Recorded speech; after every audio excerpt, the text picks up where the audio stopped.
Hello and welcome students to Wonder Why.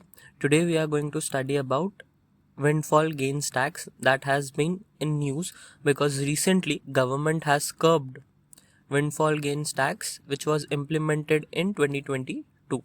Now in this video we are going to study what is windfall gains tax and why it was implemented and why it has been curbed currently. So we are going to study the windfall gains tax in a comprehensive manner which is important for your UPSC examination. So let's start. First let's understand what is this windfall. Windfall gains means अगर पेड़ है और उस पेड़ पे फल लगे हुए हैं और हवा का झोंका आया और उस हवा के झोंके के वजह से जो भी पेड़ पे फ्रूट्स लगे थे वो ज़मीन पे गिर गए तो हमें वो फ्री में मिल जाएंगे या फिर हमें वो इजीली प्राप्त हो जाएंगे और वो अनएक्सपेक्टेड गेन्स रहेगा हमारे लिए. तो what is windfall? That is the winds has fallen the fruits for us. तो एक अनएक्सपेक्टेड एंड इजी गेन्स को ही हम क्या बुलाते हैं? Windfall gains. सो इसी चीज को उन्होंने इकोनॉमी पे अप्लाई किया है विच सेज कि अगर कुछ एक्सटर्नल इश्यूज के वजह से अगर कंपनीज को प्रॉफिट हो रहा है कुछ एक्सटर्नल रीजंस के वजह से, तो वो क्या है उनके लिए, कंपनीज के लिए इजी और अनएक्सपेक्टेड गेन्स है क्योंकि उनको वो मिल नहीं रहा है. उनको एक्सटर्नल, जैसे विंड एक एक्सटर्नल फैक्टर था फ्रूट्स के लिए, कंपनीज को एक्सटर्नल रीजंस के वजह से अगर प्रॉफिट हो, एक्सटर्नल रीजंस के वजह से अगर क्या हो, प्रॉफिट हो, तो वो उनके लिए क्या है, एक इजी एंड अनएक्सपेक्टेड गेन्स है. तो इस इजी और अनएक्सपेक्टेड गेन्स पे सरकार क्या लगाएगी? Windfall gains tax. क्योंकि ये टैक्स उन्होंने कमाया नहीं है, ये उनको मिला है, उनको मिल रहा है वो बैठे बिठाए. तो इस वजह से गवर्नमेंट उस पर क्या लगा देती है? टैक्स लगा देती है. That is nothing but your windfall gains tax. तो इसको थोड़ा और डिटेल में समझते हैं हुआ क्या होगा. 2022 में अगर आपको याद होगा रशिया यूक्रेन वॉर स्टार्ट हुआ. अब इस रशिया यूक्रेन वॉर से हुआ क्या? ऑयल प्राइस सर्ज होने लगे दुनिया भर में ऑयल के प्राइसेस बढ़ गए क्योंकि वॉर स्टार्ट हो गया था. अब Russia was a dominant player which was exporting oil to European countries. अब यूरोपियन कंट्रीज ने लेने से मना कर दिया था.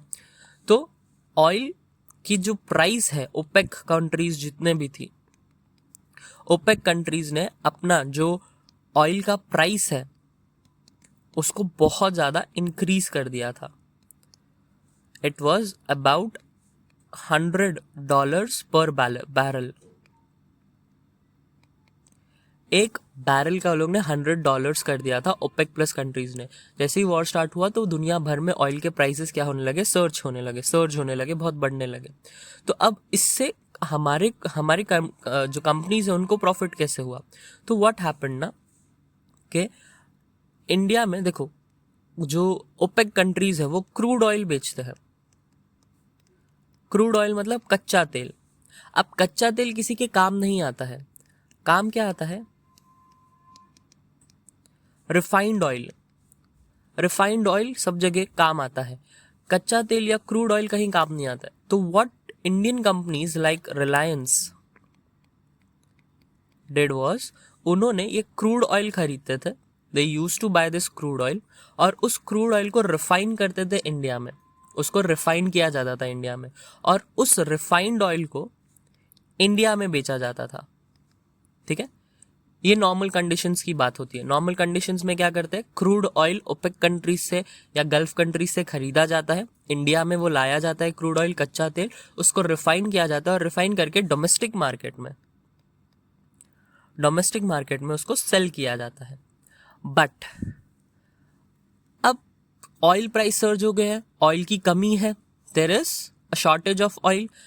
ओके, तो शॉर्टेज ऑफ ऑयल हो गया, डिमांड बढ़ गई है मार्केट में, ग्लोबल मार्केट में demand has raised for oil in the world market.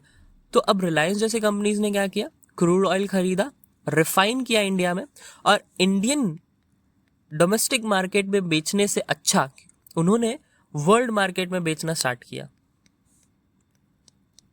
World market में उन्होंने बेचना स्टार्ट कर दिया। क्यों? क्योंकि वर्ल्ड मार्केट में उनको इंडिया से ज़्यादा पैसे मिल रहे थे। इमेजिन अगर इंडियन के डोमेस्टिक मार्केट में उनको उसमें से 100 रुपये मिल रहे थे, तो वर्ल्ड मार्केट, जो भी मार्केट उनको 100 रुपये से ज़्यादा प्रोवाइड कर रहा है, 110 रुपये जो भी प्रोवाइड कर रहा था, उन्होंने उनको बेचना स्टार्ट कर दिया। सो इससे क्या हुआ, इंडिया में जो ऑयल है उसकी डिमांड कम, उसका जो सप्लाई है वो कम हो गया। और दूसरा, ये रिलायंस जैसी जो कंपनीज थी उनका प्रॉफिट डबल होने लगा, क्योंकि उन्होंने क्या स्टार्ट कर दिया, डिमांड का फ़ायदा उठाना स्टार्ट कर दिया। अब ये जो डिमांड है वो रिलायंस कंपनी ने तो नहीं खड़ी की, रिलायंस कंपनी ने रशिया और यूक्रेन का वॉर तो नहीं करवाया, तो इनके मेहनत की वजह से they are not earning this profit. वो क्यों प्रॉफिट अर्न कर पा रहे हैं? Because of they are war. और वो बोल सकते हैं इनको जो प्रॉफिट हो रहा है वो विंडफॉल गेन है, मतलब उनको मिल गया है वो बैठे बिठाए, that is easy and unexpected gains. अब इस ईजी एंड अनएक्सपेक्टेड गेन्स पे जो उनको प्रॉफिट मिल रहा है, गवर्नमेंट ने बोला हम इस पे क्या लगा देंगे, टैक्स लगा देंगे। जो भी आप वर्ल्ड मार्केट में बेच के प्रॉफिट कमा रहे हो उसमें से हमें भी क्या चाहिए, हिस्सा चाहिए। तो उन्होंने टैक्स लगाना स्टार्ट कर दिया। अब टैक्स लगाने की वजह से क्या हुआ, रिलायंस जैसी कंपनीज और भी सारी कंपनीज थे, वो वर्ल्ड मार्केट में धीरे धीरे बेचना उन्होंने कम कर दिया, क्योंकि उससे टैक्स मिल रहा था, टैक्स लग रहा था उनका, तो उनके पैसे, उनका प्रॉफिट कम हो रहा था। तो they again started to sell in the Indian domestic market, जिससे क्या हुआ, इंडियन डोमेस्टिक मार्केट की जो स्टेबिलिटी है वो ठीक हो गई। तो इस वजह से 2022 विंडफॉल गेन टैक्स को लगाया गया। गवर्नमेंट ने 2 तरीके के टैक्स लगाए थे इस विंडफॉल गेन्स टैक्स में। एक आपका स्पेशल एडिशन एक्साइज ड्यूटी और दूसरा रोड एंड इंफ्रास्ट्रक्चर सेस। अब एक्साइज ड्यूटी और सेस दोनों ही अलग होते हैं, duty and cess both are different. अगर आपको ये चीज़ जानना है तो कमेंट करो नीचे कि you want to understand what is the difference between duty, excise duty and cess, तो I will try to come up with a new video on that. So special edition excise duty आपका लगाया था crude oil और ATF में। ATF means aviation turbine fuel. इन दोनों पे government ने स्पेशल एडिशन एक्साइज ड्यूटी लगाया था। और डीजल और पेट्रोल पे गवर्नमेंट ने लगाया था रोड एंड इंफ्रास्ट्रक्चर सेस। तो ये दोनों सेस लगाए गए थे under the name of windfall gains tax. अब इस विंडफॉल गेन टैक्स को अभी गवर्नमेंट ने क्या किया है, कर्ब कर दिया है, हटा दिया है। So this is what is your windfall gain tax.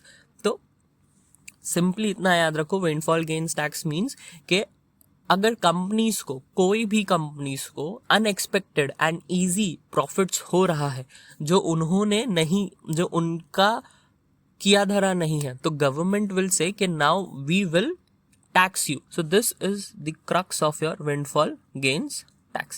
I hope it was clear what is this windfall gains tax. अगर आपको कुछ भी डाउट है तो please let me know. Thank you.